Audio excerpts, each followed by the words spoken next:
Shalom frères et sœurs, bienvenue dans Selon la Bible, qui est un moment de partage sur différents thèmes principaux de la Bible sous le périscope de la Nouvelle Alliance.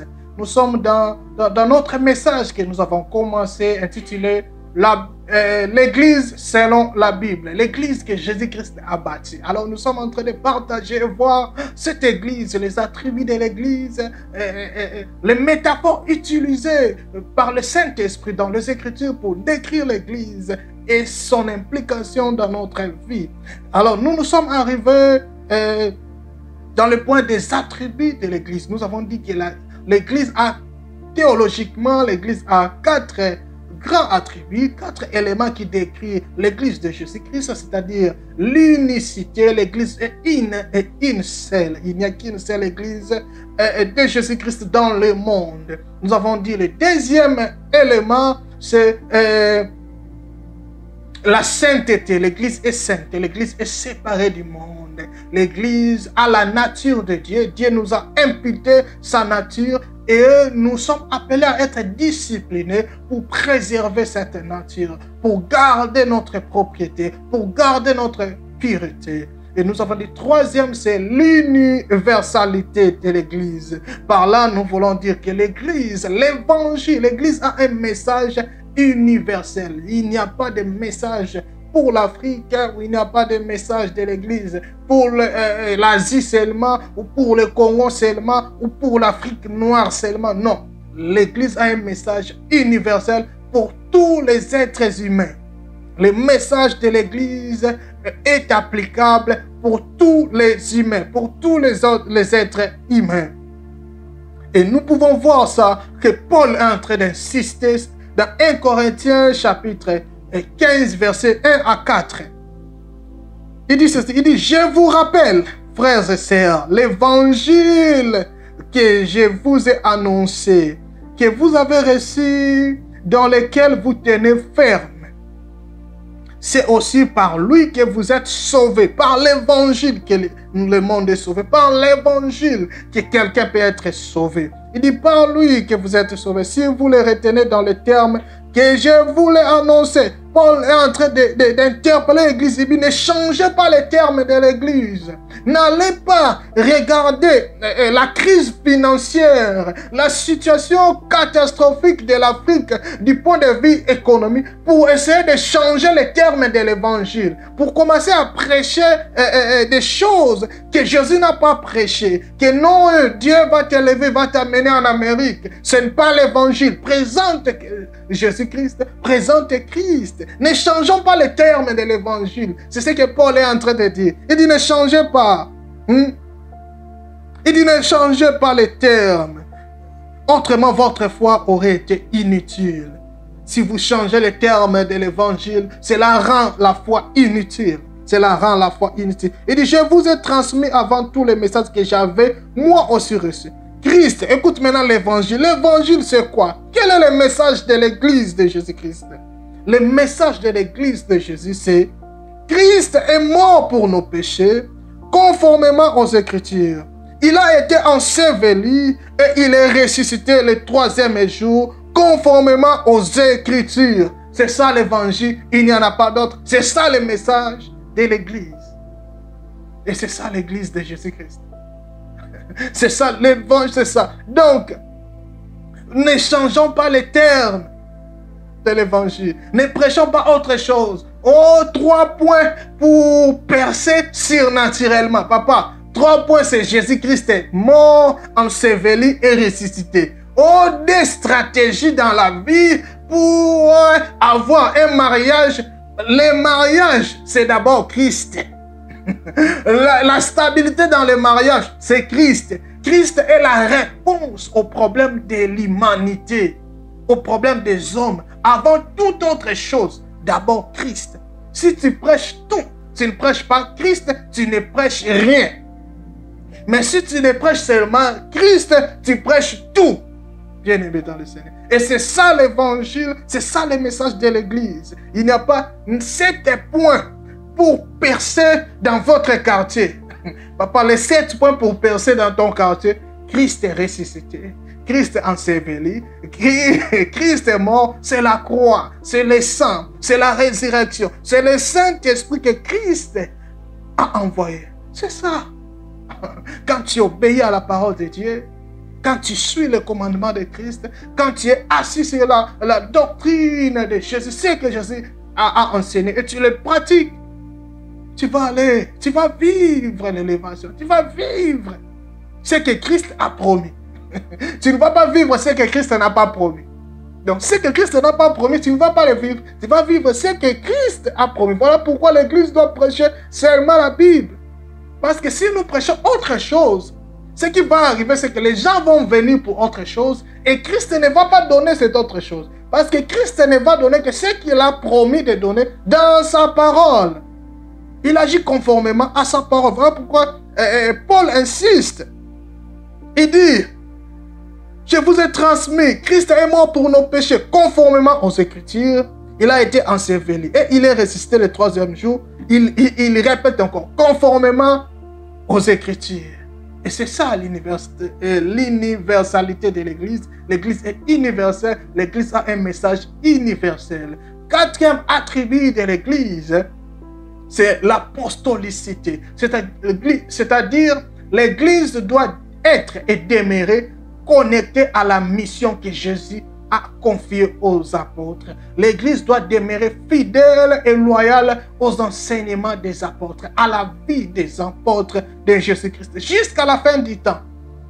C'est-à-dire, l'Église doit demeurer fidèle à ce que les apôtres ont enseigné, à ce que les apôtres ont pratiqué, ont prêché. Si quelqu'un sort, nie, rejette ce que les apôtres ont enseigné, cette église cesse d'être église. Pourquoi? Parce que cette église perd l'un de ses attributs, qui est l'apostolicité. L'église doit être liée aux apôtres.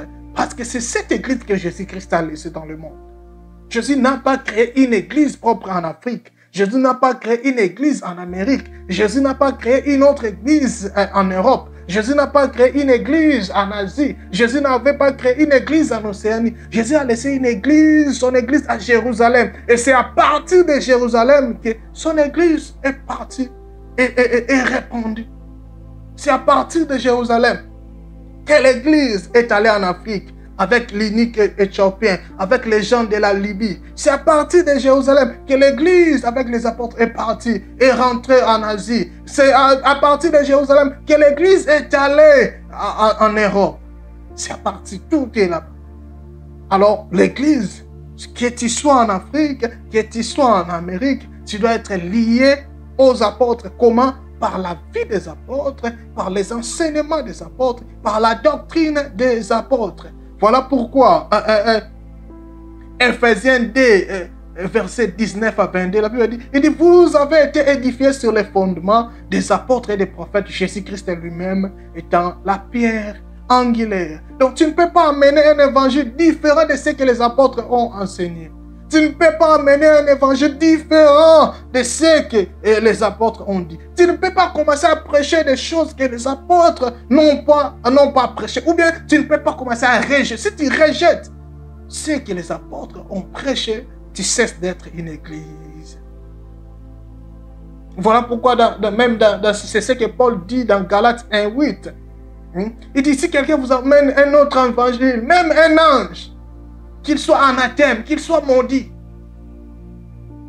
Si quelqu'un vous amène un autre évangile, si quelqu'un vous amène un autre Jésus, si quelqu'un vous amène le Jésus noir, Paul dit qu'il soit anathème. Si quelqu'un vous amène un Jésus européen, qu'il soit anathème. Si quelqu'un vous amène un Jésus américain, qu'il soit anathème. Si quelqu'un vous amène un autre évangile, le Dieu des Noirs, qu'il soit anathème. Dieu n'a pas de couleur, Dieu n'a pas de race, Dieu, il est le créateur de tous.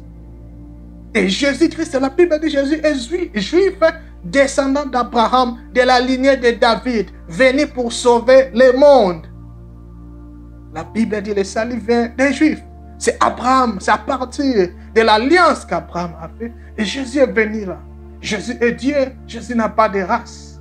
Mais physiquement, c'était un Juif. Il est venu de Marie qui était juive.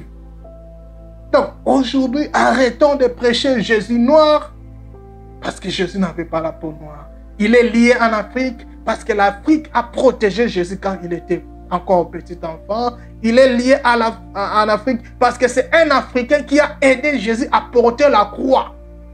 Voilà pourquoi l'Afrique a une destinée prophétique. Parce que l'Afrique a protégé l'enfant Jésus face à Hérode. L'Afrique a aidé Jésus à porter la croix de Jésus-Christ. Donc cela a une dimension prophétique pour nous, étant qu'Africains. Nous sommes appelés à protéger l'évangile. Nous sommes aussi appelés à porter la croix de Jésus, l'évangile de Jésus-Christ. Bien-aimés. Restons dans ce que les apôtres ont enseigné, dans ce que les apôtres ont pratiqué. Les apôtres n'ont pas enseigné, ne nous ont pas enseigné de prier Marie, par exemple. Prier Marie n'est pas dans la Bible. Prier quelqu'un qui est mort n'est pas dans la Bible. Les apôtres n'ont pas prié Maman Marie. Les apôtres ne nous ont pas enseigné de prier Maman Marie. Restons dans ce que les apôtres ont pratiqué, dans ce que les apôtres ont prêché. Les apôtres ne nous ont pas dit de prier Saint Paul. Paul ne nous a jamais dit qu'après sa mort, nous devons le prier. Non. Ou nous devons demander à Saint Paul, à Saint Pierre de prier pour nous. Non. Nous n'avons qu'un seul intercesseur, Jésus-Christ. Parce que même dans la fête de Cana, les jours où les gens sont, les jours où Maman Marie, la Vierge Marie, a vu que le vin manquait, qu'est-ce qu'il a dit? Il a dit à ces gens, faites tout ce que Jésus vous dira. Faites tout ce qu'il vous dira. Le ministère de Maman Marie s'est arrêté là. Maman Marie a dit, faites tout ce que Jésus vous a dit. Tout ce que Jésus vous a dit. Arrêtez de déranger Maman Marie qui est en train de se reposer. La Vierge Marie, notre maman que nous aimons, est en train de se reposer. Laissez-la se reposer. Et les apôtres, Jésus n'a ni prêché, ne nous a pas enseigné de prier sa maman. Les apôtres ne nous ont pas enseigné, ils n'ont pas pratiqué cela. Cet enseignement ne vient pas de la Bible. Et si l'Église pratique ça, l'Église perd son apostolicité.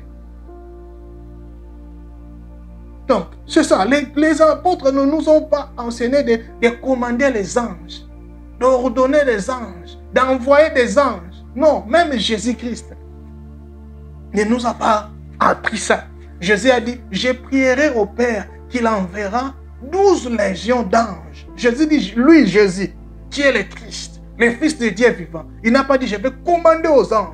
Il a voulu nous montrer l'exemple. Il a dit, il peut commander les anges. Mais il nous a montré l'exemple, comment un homme doit vivre. Il dit, un homme prie au Père, et c'est le Père qui envoie des anges. Il n'y a pas dans la Bible, quelque part, un verset qui nous enseigne de prier les anges, de commencer à envoyer des anges, de commencer à commander des gens. Jusque-là, je n'ai pas encore trouvé un verset dans la Bible qui nous enseigne cela. Donc, nous devons rester dans ce que les apôtres enseignent, dans ce que Jésus-Christ enseigne. Jésus a dit que la polygamie, c'est un péché, pasteur. Papa, maman, la polygamie, c'est un péché. Pourquoi? Parce que Jésus-Christ a enseigné que le mariage selon la volonté de Dieu, le mariage que Dieu a institué, c'est entre un homme et une femme. Un homme et une femme. Toute autre forme de mariage, c'est un péché, c'est hors la volonté de Dieu. Mariage entre papa, c'est un péché. Mariage entre maman, c'est un péché. Mariage entre papa et deux mamans, c'est un péché. Mariage entre maman et deux papas, c'est un péché. Le mariage, c'est entre un homme et une femme. C'est ce que Jésus-Christ a enseigné. C'est ce que nous suivons. C'est ce que nous devons prêcher. Donc, Abraham était un infidèle. Ne donnez pas l'exemple d'Abraham dans le mariage. Abraham était un infidèle. David était un infidèle. David était adultère. David était un impudique. Sans Jésus-Christ, il n'y a pas de pardon de péché. Sans Jésus-Christ, David irait en enfer. Parce qu'il était impudique. David a besoin de la grâce de Jésus. Abraham a besoin de la grâce de Jésus-Christ. C'est Jésus. Alors c'est Jésus qui nous montre le vrai mariage. Il dit au commencement, quand Dieu a institué, les mariages, c'est l'idée de Dieu. C'est l'institution que Dieu, lui, ce n'est pas pour l'homme. Aujourd'hui, les hommes se comportent comme si c'était notre invention. Non, le mariage, c'est l'idée de Dieu. C'est Dieu qui a décidé. Aujourd'hui, des fois, nous prêchons, non, pour le mariage, ça ne sert à rien de demander la volonté de Dieu. Papa, c'est Dieu lui-même qui vient avec son idée. Toi, tu prêches les gens de ne pas demander la volonté de Dieu. Comment? Le mariage, c'est d'abord, c'est pour Dieu. C'est Dieu qui a regardé Adam. Il a dit, il n'est pas bon que l'homme soit seul. C'est Dieu. Adam était avec des animaux. Il ne cherchait pas Ève. Il ne cherchait pas une femme. Il était à l'aise dans ses histoires. C'est Dieu qui a regardé Adam. Il a dit, il n'est pas bon que l'homme soit seul. Donc, nous devons demander la volonté de Dieu. Parce que les gens souffrent dans le mariage. Parce qu'ils n'ont pas écouté Dieu. Ou bien ils n'ont pas pu saisir, capter, être sensibles par des signes que Dieu leur a montrés. Que celui-ci n'est pas fait pour toi. Que celle-là, elle va te causer des problèmes. Alors, les apôtres ont enseigné la volonté de Dieu dans tout. Suivons, cherchons la volonté de Dieu matin, midi, soir. La volonté de Dieu. Et Jésus-Christ a pratiqué la volonté de Dieu, a fait la volonté de Dieu en allant sur la croix. Quand il guérissait les malades, c'était la volonté de Dieu. Quand il ressuscitait les morts, on a demandé à Jésus, c'est lui qui a péché. Jésus dit, personne n'a péché. Lui, c'est pour manifester la gloire de Dieu. C'était la volonté de Dieu. Bien aimé, les apôtres n'ont pas prêché de réunir les gens et de commencer à dire leur numéro de téléphone. Les apôtres n'ont pas prophétisé comme ça. Ils n'ont pas enseigné comme ça. Jésus ne nous a pas enseigné de ça. Jésus n'a pas enseigné de réunir les gens et de commencer à donner les couleurs de soutien-gorge et de sous-vêtements des femmes. Non! Jésus ne nous a pas enseigné, et les apôtres n'ont pas organisé des écoles prophétiques pour comment voir les avenirs des grands-pères des gens. Comment voir dans les détails, les noms. Non! Ils n'ont pas... C'est pas ça l'évangile, bien aimé. Et les apôtres aussi n'ont pas pratiqué les prix d'entrée. Conférence, prix d'entrée, $200. Soirée guérison, prix d'entrée 150 €. Les apôtres n'ont pas enseigné cela. Jésus n'a pas enseigné cela. Jésus n'a pas pratiqué cela. Les apôtres n'ont pas pratiqué cela non plus. L'église ne doit pas pratiquer cela. Les apôtres n'ont pas pratiqué les prix d'entrée. Jésus a dit, nul ne peut servir deux maîtres à la fois. Aujourd'hui, l'église prêche l'équilibre. Et tu vois, tu sais, Jésus a dit, tu ne peux pas servir. Des fois, aujourd'hui, nous trouvons des gens qui servent des maîtres à la fois. Ils aiment Jésus et ils aiment aussi l'argent. Même Jésus, des fois, s'étonne. Les anges s'étonnent. Comment Jésus a dit, nul ne peut servir des maîtres à la fois. Mais nous trouvons des gens qui servent, ils aiment vraiment Jésus. Et puis, ils aiment aussi. Ils aiment aussi l'argent. Comment est-ce que vous faites pour servir des maîtres à la fois? Quand Jésus a dit, nul ne peut, personne. Vous êtes quel genre d'homme? Jésus a dit, personne ne peut servir. Mais vous arrivez quand même à servir l'argent, à servir la popularité et à servir aussi Jésus. Comment faites-vous? Bien aimé, les apôtres n'ont pas prêché l'équilibrisme. Les apôtres ont prêché Jésus-Christ seulement. Et dit, les apôtres ont répondu, choisissez entre obéir à Dieu ou aux hommes. Choisissez vous-même entre obéir à Dieu ou aux hommes. Jésus-Christ n'était pas dans l'équilibre, bien-aimé. Jésus-Christ était radical. Il était dans la vérité. La vérité n'est pas équilibre. La vérité est radicale. Soit tu es dans la vérité, soit tu n'es pas. Soit tu appliques la vérité, soit tu n'appliques pas. Soit tu agis selon la parole de Dieu, soit tu ne le fais pas. Jésus a dit, je suis le chemin, la vérité et la vie. Il dit, moi, je suis la vie. À part moi, il n'y a pas d'autre la vie. Ça, ce n'est pas l'équilibre. Ça, c'est être radical. Tu viens comme ça, tu dis, je suis le chemin. En dehors de moi, il n'y a pas d'autre chemin. Il dit, sans moi, vous ne pouvez rien faire. Ça, ce n'est pas l'équilibre. Jésus était radical. L'église doit demeurer radicale dans la vérité. C'est soit la vérité, soit ce n'est pas la vérité. Il n'y a pas d'équilibre. Il n'y a pas à mélanger les gens. Oh non, les mariages homosexuels peuvent être bénis dans un cadre. Il n'y a pas l'équilibrisme dans l'église. C'est un péché, c'est un péché. Repentez-vous, acceptez le pardon que Jésus offre. Bien aimé, notre expérience personnelle n'est pas l'évangile. Ne venons pas prêcher les gens notre expérience personnelle. Prêchons la volonté de Dieu. Prêchons Jésus-Christ. Les apôtres ont dit, je n'ai ni argent ni or. Ce que j'ai, je te le donne. Nous disons, or j'en ai. Argent, j'en ai. Les voitures, j'en ai. Les bijoux, j'en ai. Des maisons, j'en ai. Les apôtres ont dit, je n'ai ni argent ni or.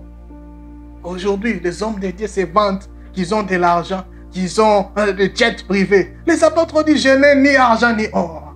Mais ils pouvaient magnifier. Ils avaient quelque chose en Christ. Ils pouvaient voir, regarder un paralytique et manifester cela. Ils prouvaient qu'ils avaient quelque chose. Aujourd'hui, nous avons argent. Nous avons l'or. Nous avons les voitures. Mais nous manquons Christ. Nous manquons le Saint-Esprit. Les pères de l'église disaient, donnez-moi Jésus et prenez le monde. Nous sommes arrivés, nous disons, donnez-moi le monde. Donnez-moi Jésus, donnez-moi aussi le monde. Oh, Jésus a dit, celui qui a l'amour du monde n'a pas l'amour du Père. L'amour du Père n'est pas en lui. Revenons dans l'évangile, revenons dans l'apostolicité, revenons dans la Bible. Parce que l'église doit aussi s'opposer à tout enseignement qui ne reflète pas celui des apôtres. C'est ça aussi l'apostolicité de l'église. Demeurer comme les apôtres. Les apôtres s'opposaient. Beaucoup de lettres que Paul a écrites ou les apôtres ont écrites, c'était des réponses aux faux enseignements. Donc l'église doit s'opposer à tout enseignement qui ne reflète pas celui des apôtres ou ceux des apôtres. Bien aimé, l'église prêche Jésus-Christ. L'église prêche 100% l'amour pour Jésus-Christ. Si vous voyez même l'histoire de Jésus avec les jeunes riches, oh, cette histoire me fait du mal. Pourquoi les jeunes riches est venu vers Jésus? Il dit, Seigneur, qu'est-ce qu'il faut faire pour avoir la vie éternelle? Il était riche, mais il cherchait la vie éternelle. Il savait qu'il n'avait pas la vie éternelle. Alors il est venu vers Jésus. Jésus n'était même pas allé vers lui. C'est lui qui est venu vers Jésus. Demandez comment faire pour avoir la vie éternelle. Et qu'est-ce que Jésus lui dit? Jésus lui dit, obéis la loi. Il dit, j'obéis. Cet homme était parfait. Cet homme obéissait à la loi. Il n'était pas adultère. Il n'était pas impudique. Il ne volait pas. Il n'insultait pas. Il honorait ses parents. Il honorait les aînés. Il cherchait Dieu. Mais ça lui manquait quelque chose. Jésus dit, il dit, va, vends tout ce que tu as, vends tes biens, donne-les aux pauvres et après, viens, suis-moi. Ce qui était important, ce n'était pas de vendre les biens. Jésus n'avait rien contre ses biens. Le problème avec ces jeunes riches, c'est que son cœur était attaché à ses biens, bien-aimés. Son cœur était attaché au monde. Son cœur était attaché dans des choses, dans la popularité. Son cœur était attaché dans les matu-vies. Son cœur était attaché dans les bijoux. Voilà pourquoi quand Jésus les regarde, il dit, oui, tu cherches la vie éternelle. Oui, maman, tu pars à l'église. Oui, papa, tu pars à l'église. Mais ton cœur est encore attaché au monde. Et quand Jésus te regarde, il dit, détache-toi du monde et viens suis-moi. Et nous connaissons tous la suite. La Bible dit, cet homme est devenu triste parce qu'il avait beaucoup de biens. Son cœur était attaché à ses biens. Il est devenu triste. Oh, cet homme me fait du mal. Pourquoi cet homme était tout près de la vie? Il était tout proche d'avoir la vie éternelle. Il est même venu vers Jésus cherchant la vie éternelle. Cet homme appliquait la loi de Moïse. Mais le seul problème avec cet homme, c'était son cœur était attaché à ses biens. Est-ce que toi aussi, ton cœur est attaché à tes biens? Bien-aimé, ne sois pas comme ces jeunes riches ici. Ne deviens pas comme cet homme qui était attaché au monde. Et il a raté la vie. Parce que pour avoir la vie éternelle, tu dois te détacher, tu dois te séparer, tu dois te sanctifier, tu dois être saint, séparé, mis à part, et tu dois suivre Jésus-Christ. Et c'est ça que l'Église doit prêcher, bien-aimé. Et c'est ça, les attributs de l'Église. C'est ce qui fait l'Église. Sans ces 4 attributs, il n'y a pas Église de Jésus. Si vous êtes dans une Église qui ne prêche pas Jésus, qui ne s'attache pas aux enseignements des apôtres, qui prêche autre chose que les apôtres ont enseigné, vous n'êtes plus dans une église. Fouillez, fouillez, fouillez, fouillez, fouillez, fouillez, sortez au milieu d'eux. Sortez au milieu d'eux. Donc, nous sommes en train de continuer. Après les attributs, nous voulons voir parler des missions de l'église. Les missions de l'église ou la mission. Donc, nous avons plusieurs missions. La mission, nous avons une grande mission qui a différents formes. Qu'est-ce que Jésus-Christ a confié? Quelle est la mission que Jésus-Christ a confiée à ses disciples, à ses apôtres? Alors, nous allons les citer rapidement et après, je pense, nous sommes presque à la fin. Alors, dans la vidéo qui vient, nous allons essayer de décortiquer, de voir, de parler un peu à long et à large sur la mission de l'Église. Mais la mission de l'Église peut être, nous pouvons lire ça dans Matthieu chapitre 28, versets 19 à 20. Matthieu, nous connaissons tous ce passage. Matthieu 28, 19 à 20. Jésus dit, allez donc, faites de toutes les nations mes disciples, baptisez-les au nom du Père, du Fils et du Saint-Esprit et enseignez-les à mettre en pratique tout ce que je vous ai prescrit. Et moi, je suis avec vous tous les jours jusqu'à la fin du monde. Donc, nous voyons la mission de l'Église, c'est aller évangéliser le monde. La mission de l'Église, c'est baptiser aussi les nouveaux disciples. La mission de l'Église, c'est faire des disciples. La mission de l'Église, c'est enseigner les enseignements de Jésus-Christ.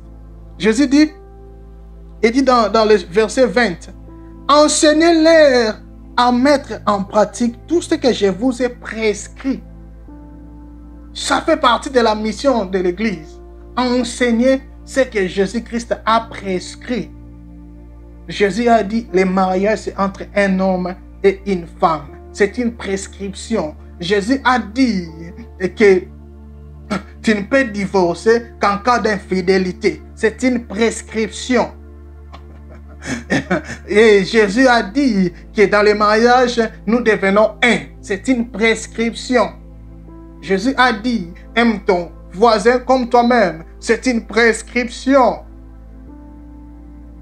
L'Église doit enseigner ce que Jésus-Christ nous a prescrit.